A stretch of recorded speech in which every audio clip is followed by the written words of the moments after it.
kick things off and get things started. Okay. My name is Kevin Kelly, and I am, thanks, Chuck, for being safe. I am the Major Gifts Officer for, actually, it was the formerly Zone 29, which I represent districts in Michigan, Indiana, Ohio, Pennsylvania, New York, as well as a bit of Southwest Ontario. So now my districts in Pennsylvania have moved south. They have not opposed this move because it's a lot warmer than going to Chicago for zone or going up north for zone.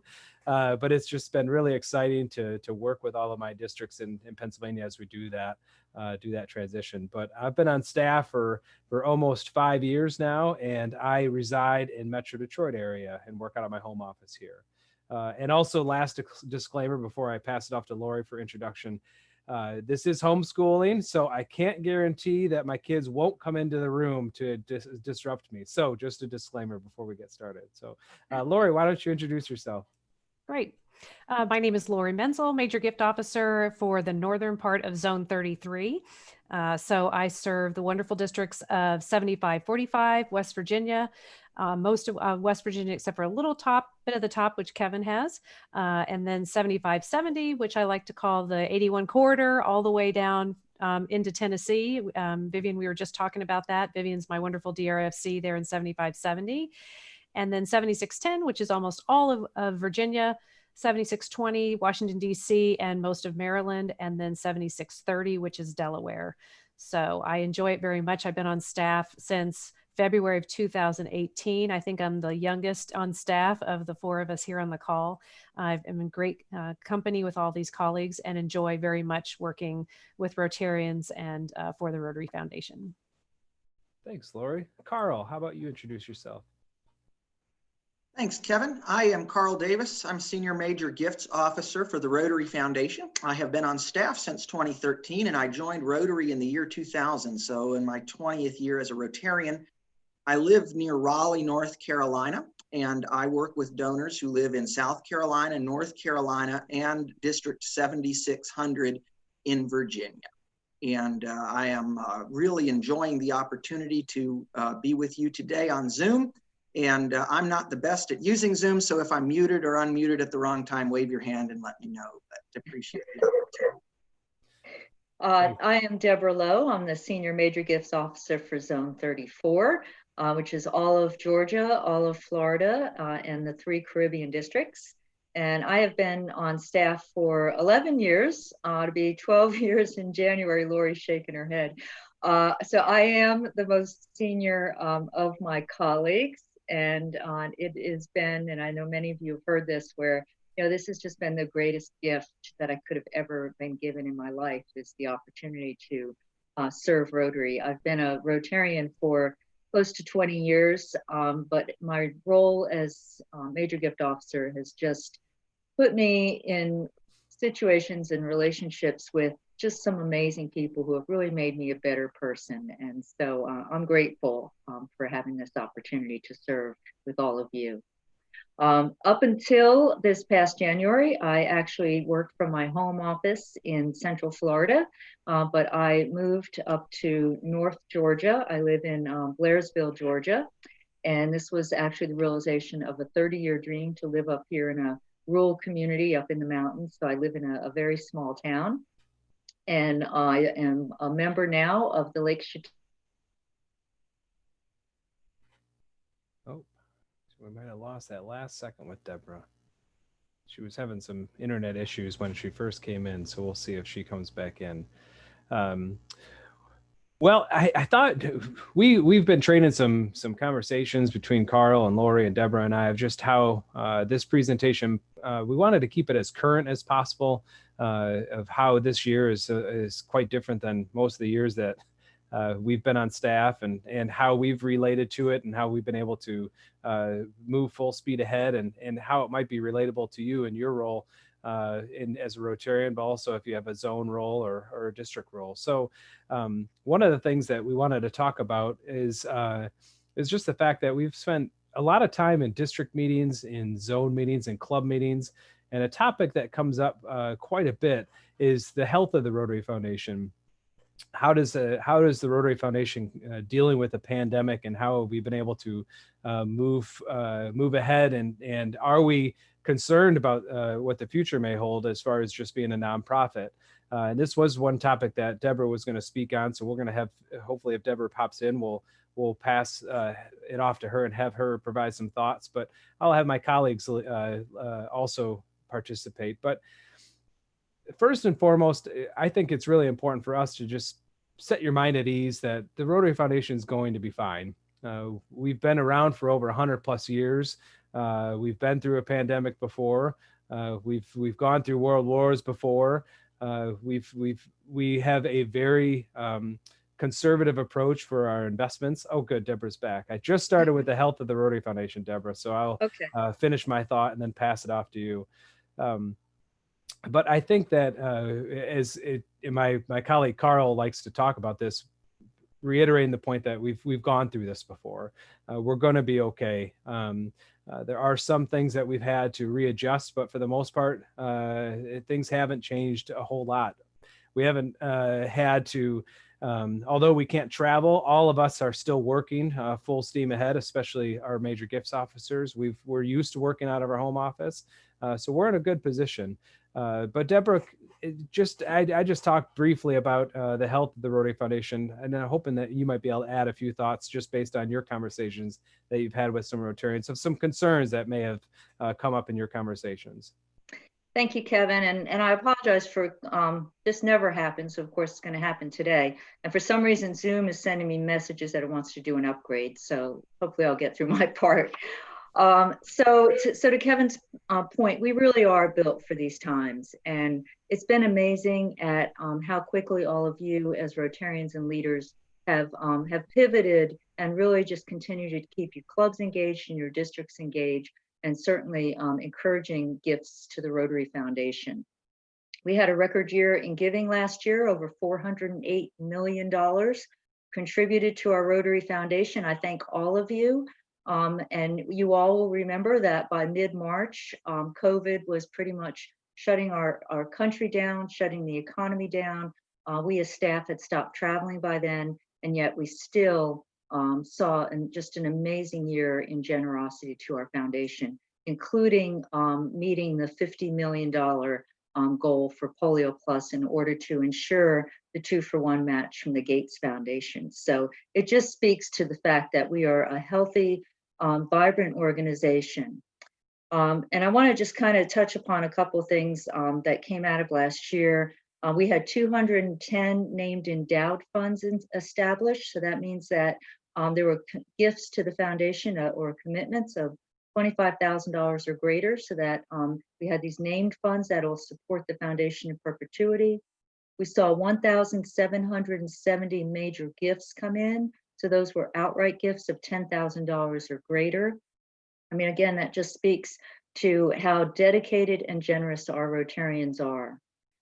We all are aware, of course, that the trustees made the difficult decision to eliminate the match for cash gifts to global grants.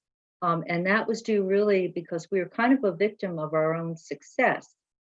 We've had so many global grants come into the organization.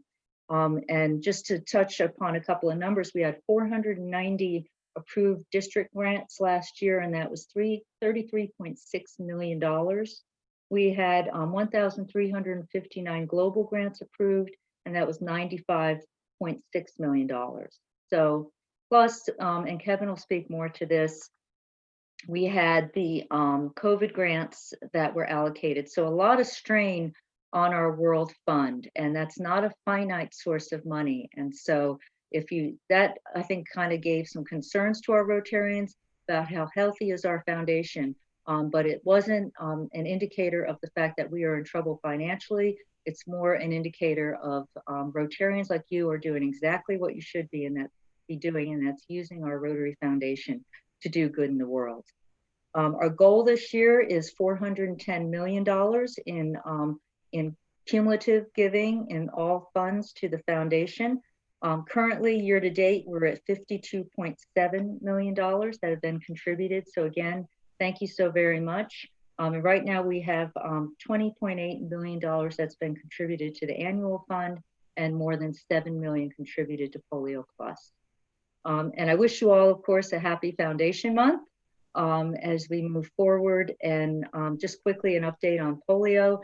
We have resumed immunizations, of course, being very concerned about social distancing and COVID protocol, but we are resuming them.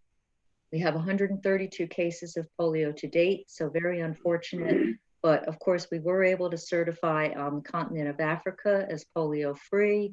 And we were able to use the infrastructure for Polio Plus, pivot that and use it for COVID by having our healthcare workers out, boots in the ground, teaching social distancing, providing masks and protective gear, and just teaching about proper hygiene. So everything that we've done to build this strong infrastructure to battle polio has proven itself again and again, because we did the same thing for Ebola, to be helpful for all global outbreaks and diseases that we have now and that we may face in the future. And so with that, I'm going to go ahead and say one more thank you to all of you and turn it back over to Kevin. Thanks, Deborah.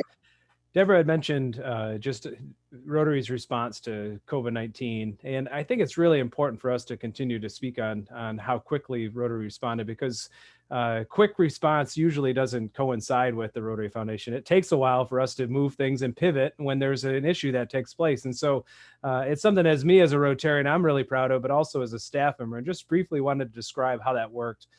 So for the longest time, whenever we had a natural disaster take place, a tornado, a hurricane, a typhoon somewhere in the world, Rotarians were in desperate need of some support, especially in the community. And we didn't really have the best way of addressing those needs other than Rotarians setting up what we call the Donor Advised Fund.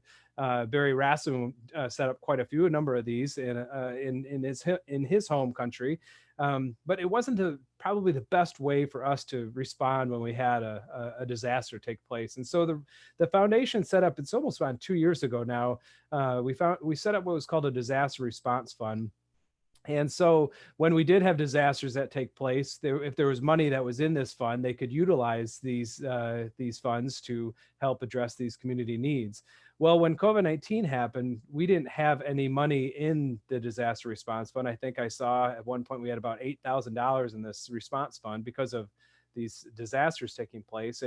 And we labeled this as being a disaster for the Rotary Foundation. So the foundation, the trustees made the decision to move over $3 million of relief from our World Fund over to this disaster response fund, so districts could apply for these grants. And subsequently, a lot of donations to the disaster response fund from Rotarians, from even districts, through refunds of the Honolulu Convention went into the disaster response fund. So just to give you a few figures, we responded by giving $25,000 grants to districts all throughout the world. That number is 319 district grants that went out to the tune of $7.8 million that went out to districts all throughout the world to help respond to COVID-19. A majority of those grants, as you'd imagine, were for PPE, for food relief, for ventilators. But it's astounding to see how many countries and communities were impacted by this response. We also gave 281 global grants to the tune of $21 million to COVID-19. All in all, it was $29.9 million that we gave from March to end of July. I think July 20 was the last COVID grant that went out. I think that's just remarkable, and one that I would wish that we could shout from the rooftops a bit more of just how much of an impact that we had. But it's that's one way of why the World Fund is a bit strained, but I think we can deal with the strain on the World Fund by the amount of impact that we had. So let's move to the next subject. I thought we'd ask some of our colleagues of just how do we work with our Rotarians during a pandemic, and I wanted to ask a few questions and have them give us some responses, since this is such a different environment, but one that is, I think you'll surprisingly hear, hasn't slowed down so much. So first question to Deborah, Lori, and Carl. None of us can travel for Rotary. We haven't been able to travel for since March, and don't anticipate traveling for the foreseeable future, although good news was yesterday with the vaccine response. But so how have you continued to support districts and Rotarians given the setting that we had? And I'll just open it up to the three of you and let you give us a response. Laura, do you want to start? Sure. I'll just talk about the normal channels, right? I mean, we know we can't travel, but we are taking full advantage of our telephones, right? I think the kind of silver lining is, since I am not traveling, is it has given me the opportunity to pick up the phone and call people that maybe I didn't have a chance to call, or get to know them better and have more phone calls with them.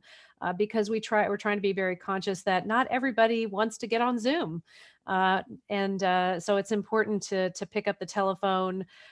We've had time to send letters or postcards, just things like that, that maybe normally when we're always out on the road, we wouldn't have as much time. And I found that, especially through the phone, that it has helped create more personal connections. And just, it's not always about a gift conversation. It's how are you?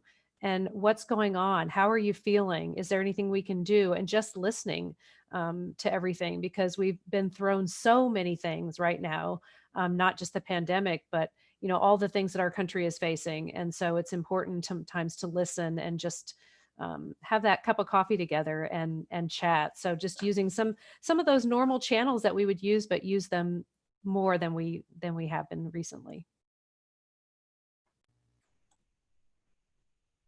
So, I guess I'll go. I echo, a lot of what Lori said. The silver lining of not being able to travel is the ability to just have these really meaningful conversations with our donors. And Zoom has been, a blessing to all of us. I think not only from a club perspective, but the opportunity to connect one-on-one and have great conversations, not only with our Rotarians, but a lot of times their spouses and their families join in these conversations. So I'd say the challenge has been, the missing our district events, our zone events. Of course, this summit is very different than what we're used to. I miss the fellowship of being with everyone, but it has given me an opportunity to connect with people on a more deep.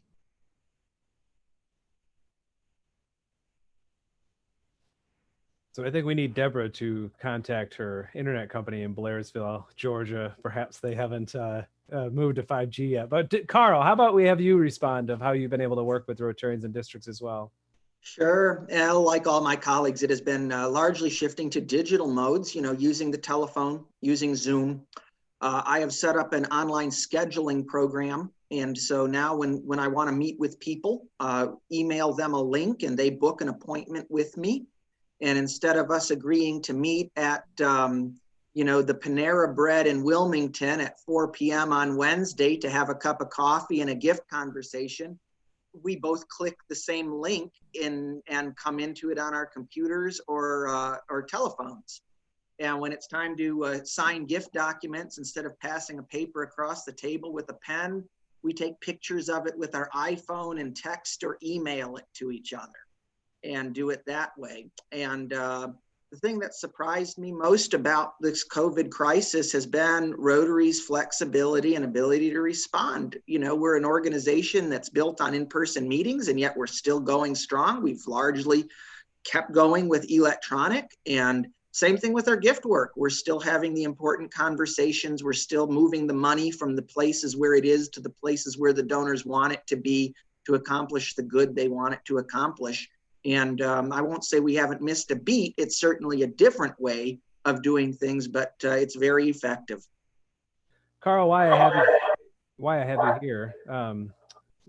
Getting some feedback here for a second. I wanted to ask you, what about the Rotarians that aren't quite so computer savvy? How have you been able to still engage with them? I know Lori, of course, mentioned picking up the phone and so forth, but has there been any other strategies that you utilize to still connect with those that haven't really adjusted to Zoom or Skype and so forth? How have you worked with Rotarians? We do the best we can with what we have. And so that means we use the tools that we do have. So telephone, letters, postcards, email, Zoom, Skype, Teams, whatever. That's the tool set we have. And I have found that we really have divided ourselves into three kind of different groups of people. One group of people can do either. We can engage electronically or we can engage in person. Another group of people really don't want to engage electronically. They're not attending the Rotary clubs. Excuse me while I talk about my phone. That's a donor in Virginia who doesn't know I'm on this call calling me right now. We have some people that are not engaging, and the best thing we can do is to keep them engaged as best we can in the way that works for them. So we're not going to force people to get on Zoom if they don't want to. We're not going to bombard people with phone calls if they don't want to talk on the phone. We're going to do our best to remain here, remain active, and when they're ready to engage and are able to engage, we'll re-engage. And I've got a group of people who I know, I'll see them again when it's safe. Once there's a vaccine and once we can meet face to face, we'll meet and we'll talk and we'll pick up where we left off. And then there's a third group of people that didn't engage with us too much in person, but are engaging with us electronically.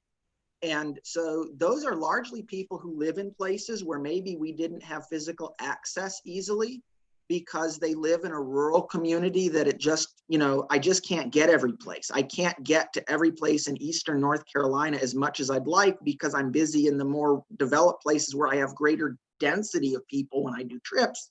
But I can now speak to those clubs on Zoom as easily as I could anyplace else. I can now have a conversation with a person on the phone or on Zoom as easily as I could anyone else. So while we're not engaging with some by their choice, we are engaging with others with whom we wouldn't have engaged otherwise. And the majority of our people are making the transition. And so that's my best honest answer to an assessment of that question. Thanks, Carl. Deborah, I'm going to put you on the spot. Tell us any success stories that you've heard from districts or have been participating with districts or zones that have been able to adapt to this virtual setting. Thanks, Kevin. I would say I've done a lot more club visits through Zoom. That's one of the benefits. I know one day I spoke to a club here in Georgia, and then I spoke to a club in Miami, and then later in the evening I was at a club in Orlando. So that's one of the great things about Zoom, doing a lot more club visits. And it's been interesting to see how the clubs actually run their meetings. And some neat things I've seen is clubs that have embraced doing almost like a caring circle where they know all of their members are not engaging on Zoom. This is when they were meeting strictly by Zoom and not doing, a lot of clubs are doing hybrids now. And they would just, kind of go around, see who's called Joe, who's called, Jim, what does so-and-so need? And that just really touched my heart. I think it really spoke to the family of Rotary and how everybody's finding this way to stay connected and keep their members engaged. And clubs have gone through a lot of effort to keep their members engaged when they started meeting again in person, through the hybrid meetings, trying to make sure that those who are on Zoom feel connected too. And so that's some of the things that I've really seen. And I've seen clubs get creative and doing things online socially and just fun stuff, trying to make the meetings fun, and even giving more members the opportunity to speak during a club meeting. Lori, do you have a thought to add here too? Just a couple things. One, I think with Deborah talking about the hybrid, I think that I see that this may happen in the future. I have Rotarians that say, this is really cool. If I can't get there in person, I hope they continue to offer the ability to Zoom in or go to meeting or whatever the clubs use to continue. And some clubs have even said that they have members that now show up on Zoom that never showed up in person. So it's been one of those, it's one of the quirks right now of 2020 and the things that we're going through. But the only thing I want to add for districts really is the ability to have speakers come that you never would have been able to have. You've had higher level touch of, the president of Rotary or the trustees or directors, all these different people, or our Rotary Club had a peace fellow from Uganda speak to us that we wouldn't have been able to do right in person. So I think these are kind of the cool parts of it and really showing Rotarians the global aspect of our organization and showing them different parts of our organization with it. I'm going to put Vivian, I'm going to shout out to Vivian and District 7570. They did a fun thing on Sunday evening to raise money for polio called Cooking Together. It was kind of their foundation dinner celebration with a focus on polio. And one of their Rotarians has a production company. So he went to Baltimore and live streamed the cooking demonstration. They did a raise for Rotary while you're in it in the chat box. And I think they're close to raising $10,000 for polio. So just some very clever, another district did putt-putt for polio, just some, yeah, it is definitely gets that clap because they're being so inventive of this, and it never would have happened, right? We would have just done things as we always do, which doesn't mean it's bad, but this is really, Rotarians have risen to the challenge of how to get through this. Lori, Yeah, thank you for that. Sorry, Deborah, but I wanted to thank you for that. And we've raised almost 12,000. So, That's I mean, awesome. it's coming, and we really appreciate the raise Rotary, which is, we really appreciate it. It was easy to do, and it has garnered additional funding for us after the event. So thank you, Lori. and I would like to do a shout out to Jeanette and District 6970. We had a couple who recently achieved Arch Clump Society status, actually elevated, and they were able to, and he also has some health issues, and they got very creative in how they were able to present his recognition to them. And Jeanette, I'm going to actually kind of let you talk about it since you were the one who helped orchestrate that.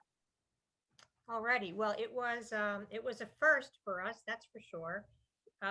First, as coincidentally, it happened upon our foundation membership seminar. So where we had a handful of people, like about 12 people, actually in person, handing out awards virtually. So we recognized him in front of the whole district, those all that had zoomed in personally on that day. He was not able to attend, but his club president had made arrangements to be there to accept the Arch Clump Society for he and his wife on his behalf. And then Tuesday at their club meeting, again, because of health concerns, they actually did a drive-by. So they conducted their club meeting for the first part of the meeting for, say, a half hour. And then DS and Angela pulled up in their car, and they had their masks and they had their face shields on. And unfortunately, earlier that day, I had all intentions on being there, but earlier that day, and Deborah, I don't know if you realize this, I my do. daughter-in-law was diagnosed with COVID. So that quarantined me. I couldn't go there, but fortunately, Art McQueen, many of you may know Art, was already planning on going. He's been a long friend of DS. And we had arranged for several of DS's friends and past district governors from our district all to be there to greet him warmly, to say a few words. And I think Art did a beautiful job, awarding he and Angela for that award. And DS's spirits were awesome, and he was uplifted, and he was cracking a little bit of jokes. And it was just a beautiful time to come together to show our appreciation for all that he's done for Rotary, and and continues to do, and will always continue to do for Rotary, thanks to his generous gift. Bye, Vivian. Thank you. Bye, Vivian. Let's move on to another topic. A big topic that we've had this year, especially in the giving world when it comes to COVID-19, has been the introduction of the CARES Act. And we wanted Carl to tell us a little bit more detail about how this has benefited nonprofits and individuals as well to help alleviate some of the burden of COVID-19. Carl, can you take it away from here and explain a bit more about the CARES Act and how it's impacted Rotary? Sure. Well, this will be United States specific information. And so in this zone setting, we do have some Rotarians in our zone who are not in the United States. So I apologize. This will be appropriate, more maybe interesting to everyone else, but applicable to our US donor base. So as most of us know, when the United States government responded to the coronavirus, pandemic in the United States, we passed an act called the CARES Act, and it did several things in an attempt to help us economically respond to the virus. And some of the changes that were made in the CARES Act have an impact on our philanthropic opportunities. And so I'm going to highlight a couple of those for us today. I need to preface by saying nothing here is legal, tax, or financial advice. I'm not qualified to give that. I'm not an attorney. I'm not a CPA. I'm not a notary public. I haven't even stated a Holiday Inn Express in probably 8 or 9 months because of the pandemic. And so this is helpful information for everyone to think about, and bring to your own tax, legal, and financial advisors before making any decisions. So the first thing I want to point out is that this year in 2020, everyone who files a tax return is able to take a charitable deduction. It's not just for itemizers anymore. And that means everyone, even people who are filing short form, can take $300 of charitable giving off of their taxes as a deduction. And so don't let that go to waste. Don't miss that opportunity. Give at least $300 to charity, no matter who you are or what your tax filing status might be. And if you're looking for where to put $300 for the absolute best impact, I have to say Polio Plus can't be beat, because not only will you get your tax receipt for your $300 deduction, whether you itemize or not, that will be matched 2-to-1 by the Gates Foundation. So you'll get $600 of Gates money added to $300 of yours, for $900 worth of virus eradication work. You get the deduction. It's our #1 philanthropic priority. It helps us keep the promise we made to the children of the world more than 30 years ago. And if 2020 has taught us anything, it is certainly the importance of virus eradication. And so I can't think of anything else better to do with that $300 deduction. Give $300, Polio Plus, everybody in the United States. That's the first thing. The next thing is, for those of us who are still itemizing a tax return, there's a great opportunity for some really big impact this year. Normally, we are limited to deducting only up to 60% of our adjusted gross income as a charitable deduction in any given calendar year. So if we give more than 60% of our adjusted gross income to charity, we can't deduct more than 60% in that year. It caps out at that. This year, that ceiling has been erased. We can deduct up to 100% of our adjusted gross income as charitable giving. Wouldn't it be wonderful to submit your tax return and be able to offset 100% of your income with a corresponding charitable gift? It is possible to do that this year. Who would really benefit from that? Well, in most cases, it's retirees. It's people who have accumulated a significant amount of assets during their working years. And now in their retirement years, their income is lower because they're retired. And so their income in retirement, 60% of that is what's capped their charitable deduction. They'd like to give a large gift from their accumulated assets, but it's not been that tax efficient to do so because they can only deduct 60% of their AGI, no matter how big their gift from accumulated assets might be. So people in that situation would find this year to be a great gift to make that gift that they want to make from their accumulated assets, because they can take a tax deduction for up to 100% of their adjusted gross income. So think about retirees, people who are very generous, who have accumulated assets from their high earning years, but this year they can, but have lower income now in retirement. People in that demographic really need to think about, is this the year to make that transformative gift I want to make? Because it will have the best tax consequence for them because of the CARES Act. And we've got just over about a month and a half left to do that in 2020. So please, if that's you, think about it, talk to your advisors. And if you know people who might be in that sort of situation, share the message with them as well, and get them thinking about it and talking to their advisors so they don't miss this opportunity, because when the new year rolls around, that window of opportunity will pass. Another thing that's unique to 2020 has to do with how we use our retirement assets for our charitable giving. If you are over aged 70 and a half in the United States and have an individual retirement account, in most years, you have had to take a required minimum distribution from that retirement account. This year, the government has suspended that requirement. So no one has to take legally a distribution from their retirement accounts. So in years past, what would happen is donors, instead of taking the required minimum distribution, would make a charitable gift called a qualified charitable distribution directly from their retirement account to the charity. What they would do is tell their plan administrator, give X number of dollars from my IRA to charity instead of giving it to me. That charitable gift from the IRA counted in place of or against their required minimum distribution. That had a huge tax benefit for donors. This year, however, since we are not required to take those distributions, donors who have given in that way in the past may or may not find that to be the best way for them to give this year. For some people, it will still be the best way to give. For other donors, it won't be. And so my message here is don't keep things on autopilot. If you are a donor who has been using that vehicle to give historically, think about it this year, talk to your advisors, because that may or may not be the best way to give a gift in 2020. It still might be, but it might not be. The answer is going to be individually based, and the rules have changed. So just because what was true in the past years doesn't mean that's true today. And so we really want to encourage every donor to talk to their advisors to make the decision that's best for them in this year, knowing that this is a different set of rules.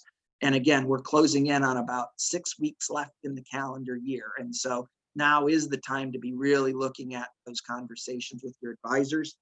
And we, as your gift officers, can't give tax, legal, or financial advice, but we can talk to you and your advisors together about your philanthropic plans and together work out a gift plan that's right for you, given the current rules and current environment. The next thing I'll mention is that we are presently in a place where our stock markets in the United States, at least, are doing very well. And so we might find ourselves owning accumulated assets that are in the form of appreciated stock. And if we own appreciated stock and we've owned it for more than a year and we're looking at making a year-end gift, rather than simply going online and using our credit card or writing a check, it might behoove us to make the gift funded by our appreciated stock. What happens when we give stock that's appreciated in value that we've owned for more than 1 year to charity is this. If we just sold the stock to get the money to give to charity, we'd have to pay capital gains tax. If instead of doing that, we give the stock itself to the charity, then we don't receive a capital gain. So we don't have to pay a capital gains tax. The charity receives the stock and doesn't have to pay capital gains tax because it's tax exempt. And so the fair market value of the stock, the appreciated value, the real value it has, gets used by the charity to accomplish our philanthropic goals. We receive a tax receipt as the donor for that appreciated value. So we benefit from the appreciated value in the form of a tax receipt we get to use when we file our taxes as a charitable contribution.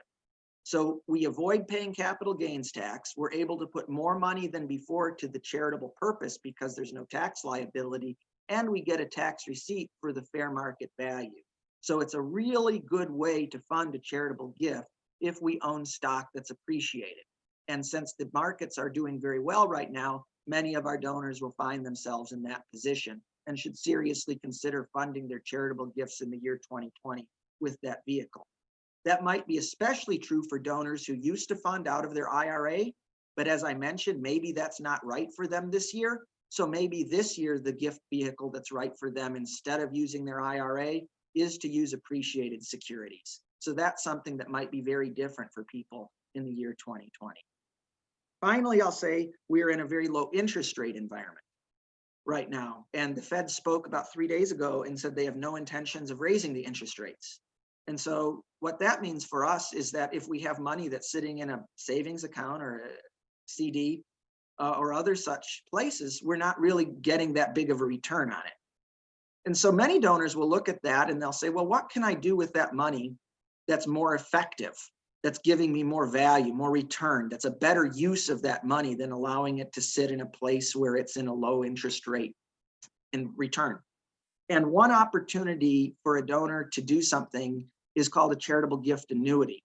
And the opportunity to do a charitable gift annuity with the Rotary Foundation exists for donors in the United States who are overaged 50 years old, 50, and that the gift value is over $10,000. And what happens is the donor makes the gift to the Rotary Foundation. They receive a tax receipt for a portion of the value of that gift. In exchange for making that gift, they become an annuitant of the Rotary Foundation, whereby they receive an income from Rotary for the rest of their life. In the case of a couple, it can be a 2-life policy, where as long as either of the 2 persons in the couple are alive, they'll receive the income.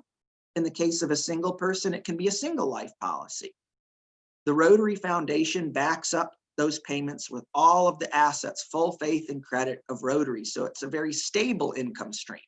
And during this time of uncertainty, many people are looking to put a stable income stream into their income portfolio. And a charitable gift annuity can do that, backed up by Rotary. Additionally, there's a tax benefit, because not only does the donor receive a tax receipt for a portion of the gift, but a portion of the income they receive every year is not subject to income tax. So it's a very tax efficient way to give. Most importantly, the donor's philanthropic goals are accomplished. Of all the good work Rotary does, the donor can designate their gift to go to support any of that work, except for a Polio Plus campaign. We only accept outright cash gifts to that because it's a temporary problem. We will eradicate polio. Next, an example of that, for instance, I was recently working with a donor in South Carolina who is 70 years old. So his rate of return is 4.7%. So if he gives a gift of $10,000, he'll get $470 sent to him every year from the Rotary Foundation. He's not going to find 4.7% that many places in the marketplace right now. He gets a tax receipt for $3,652. And of that $470 that he'll get every year, he will not have to pay income tax on $399 of it. So it's a great tool to use in low interest rate environments for people who are saying, I have this money sitting in a bank account doing nothing productive. Let me get even better return on it. Let me have a philanthropic impact and a tax receipt. Also, we found many donors during this time are redoing their estate plans. They're thinking about, what do I want to do with my assets when I no longer need them on this earth? And they're talking with their attorneys and estate planning professionals. And as part of that, they're thinking about a charitable gift. And all of us gift officers are happy to talk with donors who are in that circumstance to help donors know what they can do with their life income, with their estate plans, what they can do with their bequests, how they can best fund their bequests, because there are lots of different ways. It's not simply a bequest in a last will and testament necessarily. It could be that. It could also be beneficiary designation on different accounts. There's lots of different creative ways, and they're going to be very unique because every donor has a different philanthropic goal and every donor has a different asset base. And what we will do is talk with the donors and their advisors one-on-one, now these days over the telephone or over Zoom, someday again in person, and help the donor and their advisors figure out how to do what they want to do with the assets they have in the best way possible through the Rotary Foundation. So 2020 is a different year. It's a year that's going to still result in a lot of charitable good, but maybe we're going to take different roads to get to that destination than we would have taken in other years. And we're responding to that. We're still going to be very successful in making the world a better place through Rotary.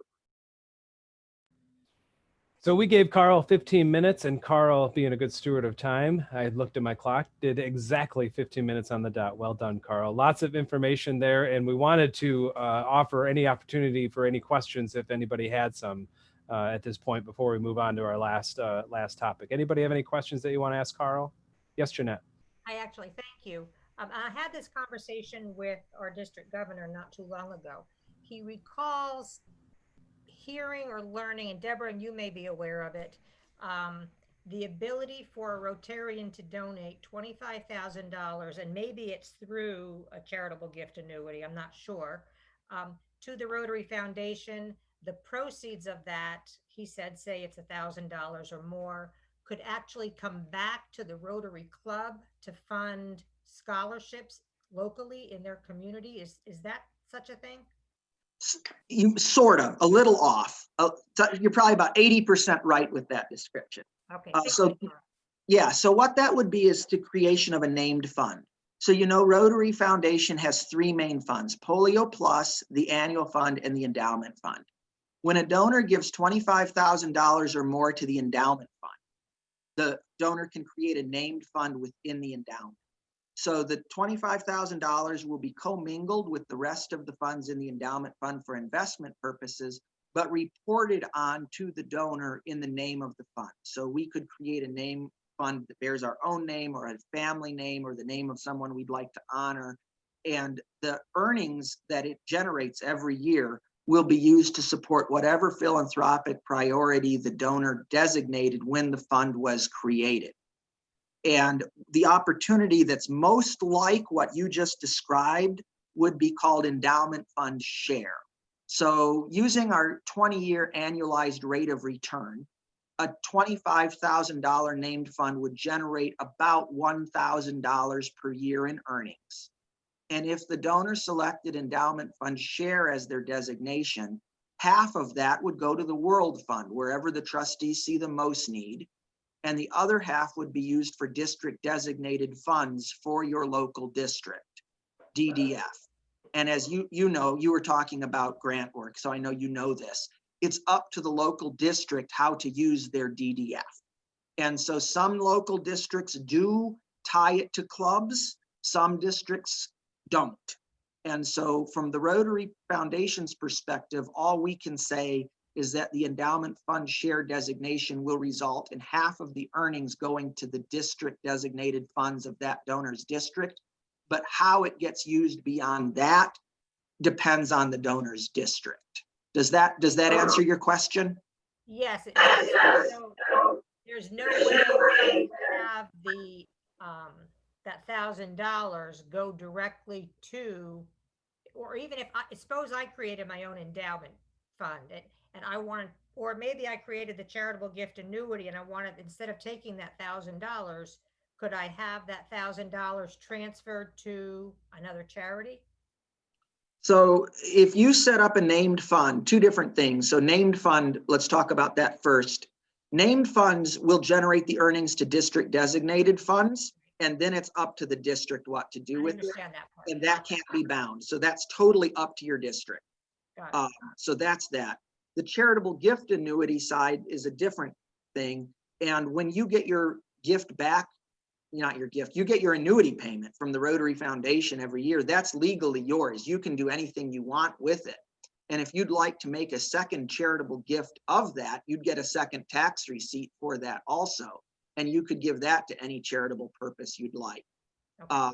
If you were wanting to set up a life income agreement, knowing that you were going to send your payment from that every year to charity, there might be some other tools that would be better suited than a CGA, but that kind of getting it, the CGA might be the best, but there are some others I'd want to talk with you about too. Okay, very good. Thank you. Yep, and to add to that, Jeanette, it's one of the reasons why if somebody is interested in making a bequest society commitment, we can, and it's one of the questions I always ask, is designation. And if it's somebody who's always had a real love for projects and wants to leave a legacy that's going to continue to support projects, it's why we always suggest doing that bequest society designation to endowment fund share, because I always use the analogy of a $25,000 realized bequest. They can establish a named fund, and that will spin off $1,000 in spendable earnings each year, which essentially is endowing a Paul Harris Society membership. And then there's blended gifts, and I can follow up with you offline. We can do blended gifts where someone does a bequest to endowment fund share and also does an outright gift to endowment fund share. And that gift's going to, the cash part of that's going to begin to give back spendable earnings immediately. So it's a great way. And I think a lot of people are just so focused on annual fund share that they don't really understand, how valuable our endowment fund is. So I'll follow up with you offline. I'll send you an email. We can arrange a time to chat if you'd like. Yeah, and I'll point out too, the endowment fund opportunities and creating name fund, that is not US specific. The tax code things I was talking about are US specific, but the opportunity to create a name fund within the endowment is worldwide. So that's true for all Rotarians. And we can do it either with an outright gift during our lifetime, or we can put provision in our estate plans. Logistically, we execute a document with the donor who wants to do it. It's a memorandum. It's called a testamentary gift agreement. It tells Rotary what to do with the money once you get it. You're going to put it in the endowment fund. You're going to name it the Carl Davis Fund. You're going to use the earnings to support endowment fund share for District 7710. I sign it and I send it to Rotary. Rotary signs it saying we agree that yes, we'll do that. At that point in time, I can give the money now and put it into effect today, and it's an outright gift and it goes to work bingo. Or it can stay on file until I pass away and the executor of my estate sends the $25,000 as a bequest and matches it up with that memo that's been on file, God willing, for many years and puts it into effect at my death. And so we can do named funds either way, either outright or bequest. It's just a logistical difference, but the end result is the same. And that's true for donors in any country. Great. Thanks, Carl. Thanks, Deborah. We only have about 5 minutes, and we wanted to offer any last questions that you might have that we can help answer. One last point that we had is we were going to kind of discuss, and Carl did a great job of discussing some of the major gifts, we call them, or gifts opportunities that exist in 2020. One last, I think, major point that we should make is it seems to be pretty common, but one that we want to just reiterate. We do have so many Rotarians that are taking this opportunity to perhaps readjust their estate plans and consider the Rotary Foundation their estate. And many of those conversations are happening right now. I think it's really important for us as district leaders and zone leaders to make sure that if we do make it known that the Rotary Foundation is in their estate plans, it's really, really important to be in contact with one of our gift officers, just because we want to, of course, give the proper recognition of an individual so we can recognize them for being members of the Bequest Society. But really, most importantly, honestly, I don't even really care about the dollar amount of over $10,000. We just really, really want to know what you want done with that gift upon receipt. If we don't have any record in the Rotary Foundation's database of what an individual wants done with their estate plans, then the net gift goes to the World Fund, which still does wonderful, wonderful work. But that Rotarian may have wanted to have it come back to their district, as the example that Jeanette gave, and have it go towards endowment fund share. So it's really, really important as district leaders and zone leaders is just to make sure that if you are considering the Rotary Foundation, their estate plan, contact one of our gift officers just so we can walk through of what we want to do with that gift. So with that, any last questions? Yeah. I believe Kenneth has his hand raised. Oh, Kenan, sorry. Go ahead, Kenneth. Excellent presentations. Carl, I think you did clarify it afterwards. I was just trying to find out if the charitable gift was US specific. I'm calling from Rotary Club of Kingston, Jamaica.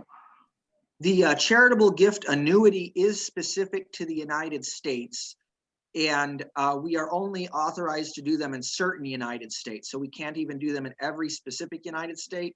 However, there are opportunities for non-US citizens to do them, but they have different tax consequences.